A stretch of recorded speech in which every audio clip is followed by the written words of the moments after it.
kitchen is not only delicious, but also often a little more nutritious than some of the cooler months because you have all that fresh produce coming from the gardens. It's kind of like you're eating the colors of the rainbow, so it's also so beautiful. And today I thought it would be fun to just share with you some of the recipes that we really enjoy through the summer months. I'm so excited to share these with you, and I hope that you enjoy making them as well. These are some of our favorite summertime recipes from scratch. So starting off with here, I have my sourdough cinnamon roll recipe. Now for the rest of this recipe, I am referring to half-baked harvest pecan sticky buns, I think they're called, but the dough that I'm using is not that one. This is sourdough. It was fermenting overnight. In fact, look how nice that looks. Nice and round. So we are gonna start off with that here this morning, and I will try to have everything I can linked for you in the description box below or written out if it's my recipe, and I hope that leaves you with some inspiration today. Morning has broken, my windows are open, wanna feel the wind blow through my hair. Which way do I follow? What happens tomorrow? I turn to you and hope you can guide the way. Sometimes I give up, just wanna be on my own. Even in the darkest times, you give me hope. So I lean on you when I'm lost my way. I keep holding on for a better day. I lean on you when the world's astray. I left my heart open so you hear my prayer.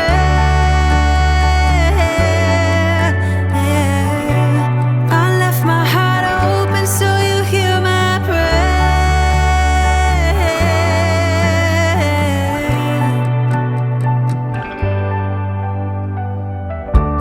In times that are changing and when hope is fading, I know I can turn to your embrace. 'Cause there's so much beauty under your heaven, and I'm grateful every day.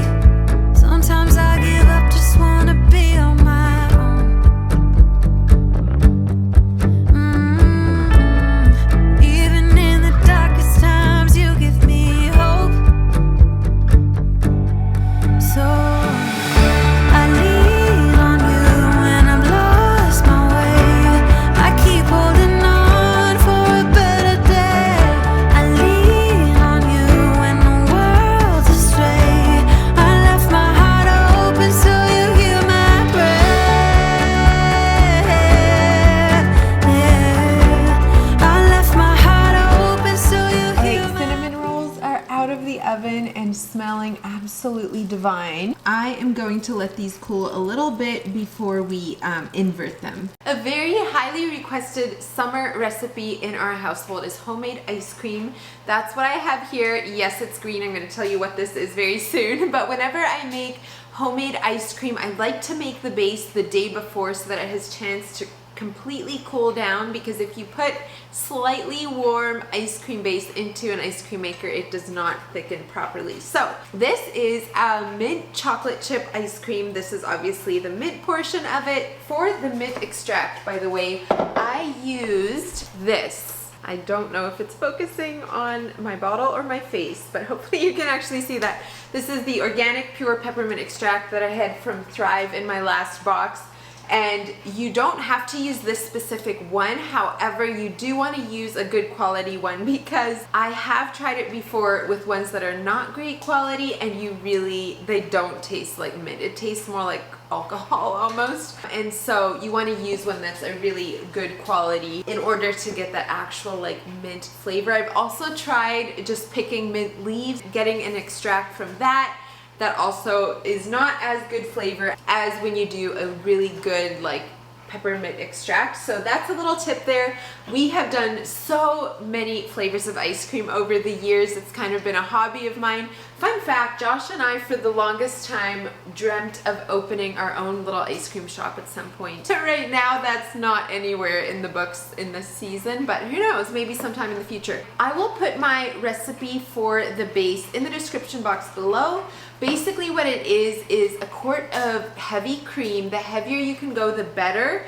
And to be honest, I don't know if you'll get quite these results just with store-bought cream, since I just scoop it literally off the top of my milk and tends to be a bit of a higher fat content than when you just buy cream at the store. But I have done it also with cream bought from the store. I think this is a touch creamier, but I might be biased. So anyway, it is a quart of cream, 10 egg yolks, and then 3/4 cup of either sugar or maple syrup, some kind of sweetener. And that's really the gist of the base. I add a little bit of salt to pop the flavor. I add vanilla in almost any base because I think that adds a nice depth to it later then. But I'll have the exact recipe down for you in the description box below. And a real quick word on freezers. If you're not into this ice cream stuff, I have stuff timestamped below so I don't bore you. I have tried a couple of ice cream freezers. We used to have one of the old ones that you put ice around it and it has a churn, you have to put salt on it, that whole thing. It worked well, but was a mess every time. And so my favorite one is this Cuisinart mixer. And it is old. I've had this thing for 5 to 7 years, I would say. This is my favorite one. It comes with an ice cream bowl I need to go get. You just store it in the freezer. You don't need to worry about any ice and salt. And I actually got 2 bowls so that I can make a nice batch of ice cream for company and things like that. The bowl needs to freeze for 24 hours. I've tried to shorten that time a little bit and it doesn't sit up. So you do need a solid 24 hours in the freezer, so I just store it there so it stays nice. I did order a KitchenAid, the attachment mixer, and I will say, comparing the two, I actually split my ice cream base in half, so it was a fair judgment. The Cuisinart did thicken up significantly more than the KitchenAid, and I even had that one in for quite a bit longer than I did this one. So I was kind of disappointed by that because it is a much cuter bowl that goes on the KitchenAid, but you know what? Functionality over beauty sometimes. So this is what I love. This will get it to about a soft serve consistency. And then I like to actually pop it into the freezer to thicken up a little bit more, and we'll chat about that later, how I don't get it rock hard. But off of my little ice cream soapbox, and let's get this churning.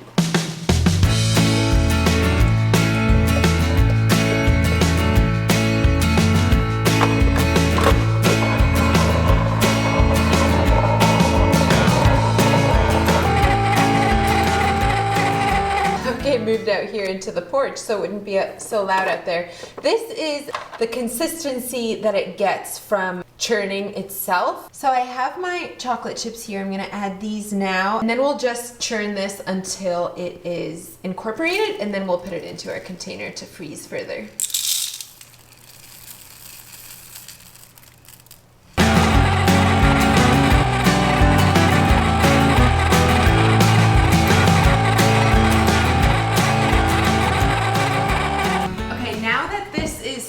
Consistency, I'm gonna go ahead and put it into these containers, and these have been completely game changer in making homemade ice cream. They're insulated containers just off of Amazon. They're pretty inexpensive. I will say this like rubber on the lid keeps coming off on at least part of it, which is annoying, but the benefits are that it does not freeze solid in this container. So with homemade ice cream, it does not have antifreeze, unlike a lot of store-bought ice cream does, just disguised as a different name. So homemade ice cream tends to freeze solid, and this keeps it nice and scoopable. So we're gonna put this into the container, and then I'm gonna freeze this for probably 3-ish hours. We'll check it then, and it should be nice, like actual scoopable ice cream consistency. Yum!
normally for lunch we have leftovers from dinner the last evening, but since I was filming a food video today, I thought, why don't we make some sourdough pizza? This is one that is very summer inspired. We have a bunch of basil here for my pesto, and we're gonna use that instead of a barbecue sauce. I have some fun things to top it with.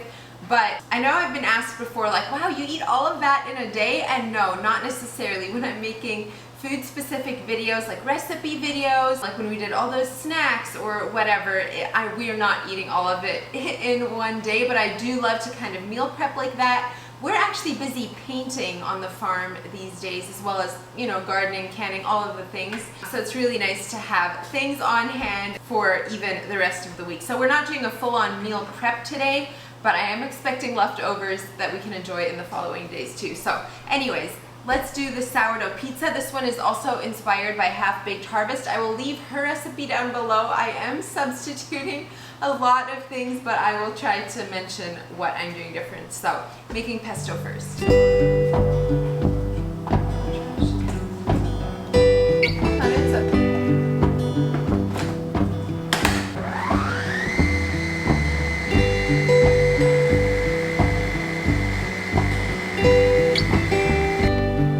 Sample this? That's really good.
Lot later now. In fact, it's after 4:30 in the afternoon, but I wanted to whip up a smoothie. This is another summertime favorite, and obviously you can put whatever you want in a smoothie, but one of our favorites recently is one banana with 1 cup of raspberries frozen from our garden, and then colostrum. So a couple of videos back, I was testing yogurt colostrum, which is basically have a lot of cows having calves, and just taking some of the extra colostrum from the cow that the calf does not need and turning that into yogurt. So just a normal yogurt recipe, but using colostrum. And it has been a little bit hard for me to get over the mindset that colostrum is not appealing. It's very yellow, as you can tell, but it actually does not taste bad, especially in yogurt form, and especially when you turn that into yogurt then or something. So I've been trying to eat some of this each day. There is such a wide array of health benefits to colostrum. So anyway, I'm going to put about a cup-ish of that in here. I don't really ever measure what I'm putting in, so hopefully this is semi-accurate anyway. Okay, and then I'm gonna put in just a splash of vanilla because nearly everything is better with vanilla, and that's all. I'm just gonna blend this up, pour it into a cup.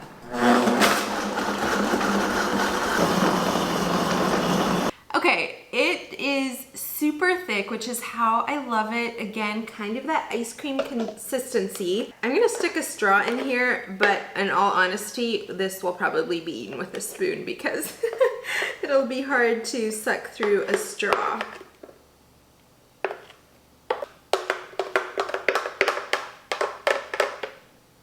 Okay, and then I'm just gonna top it with this. It's just like a grass-fed whipped topping. Not necessary, but super fun.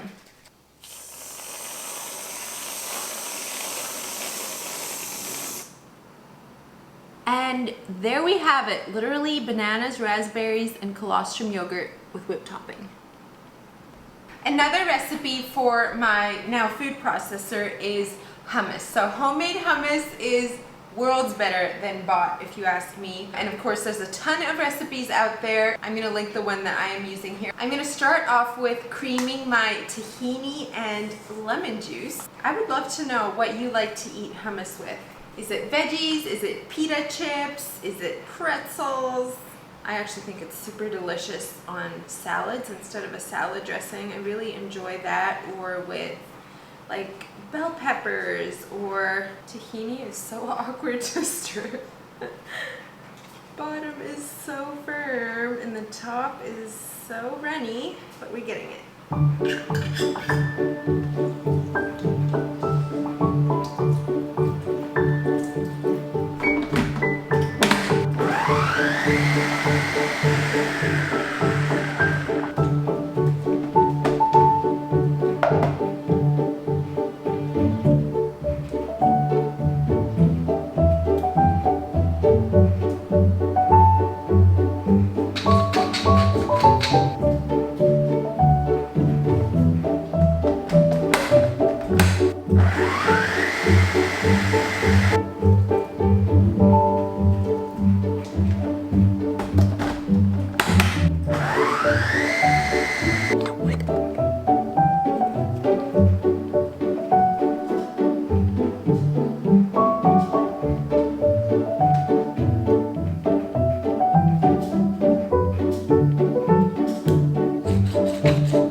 Okay, just finished my workout and need to go get a shower, but I wanted to quickly get dinner going, and I thought I'd show you what we're having tonight as well.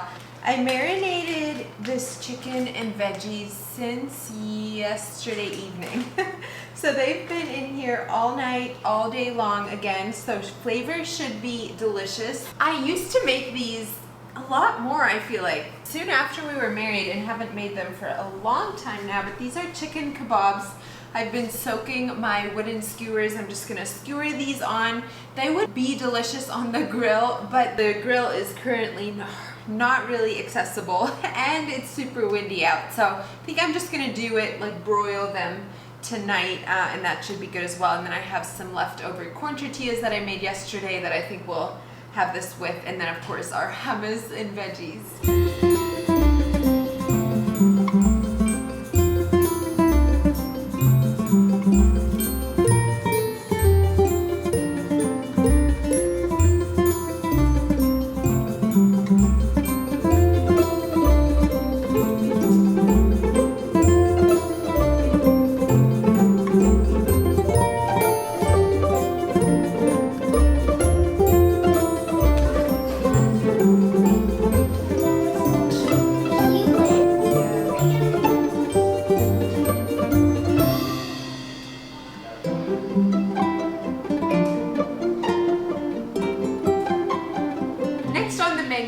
Some creamy nectarine and honey popsicles. This time of year, that is a very welcome treat. Popsicles. Yeah. I like them. Me too.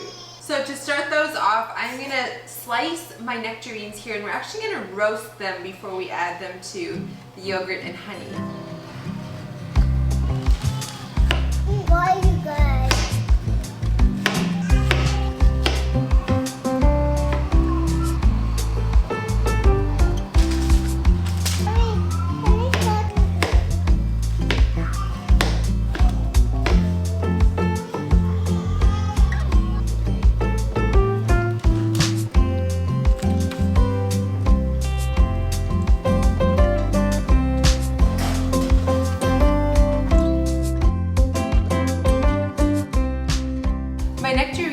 Roasted now and cooled. I did add a drizzle of honey and a little sprinkling of salt towards the end of roasting them. And then in my bowl here, I have a cup of yogurt as well as a little bit of maple syrup and a splash of vanilla. So I'm gonna leave the recipe that I am loosely following in the description box for you down below.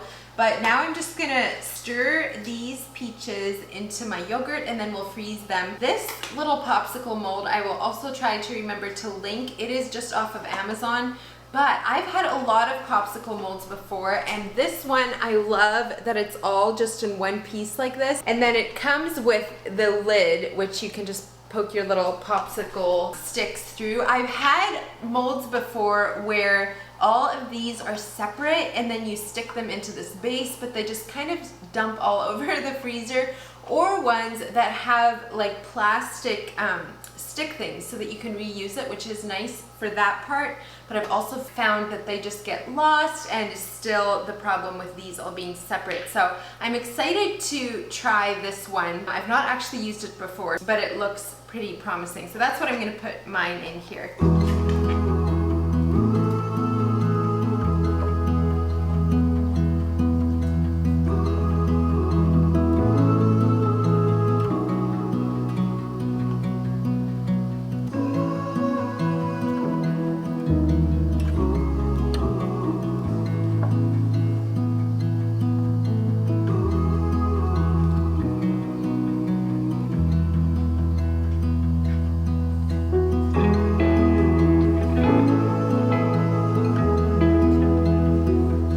Reporting back from a little while later, these were so delicious. We all thoroughly enjoyed them. The other half of the molds there I just filled with a yogurt and raspberry mixture, but we did actually prefer this nectarine one. So definitely want to make this one on repeat this summer. But thank you so much for joining me today. I hope you were inspired, gained some recipe inspo. Thank you so much for being here, and I'll look forward to seeing you next time. Bye, friends. Golden, golden thing.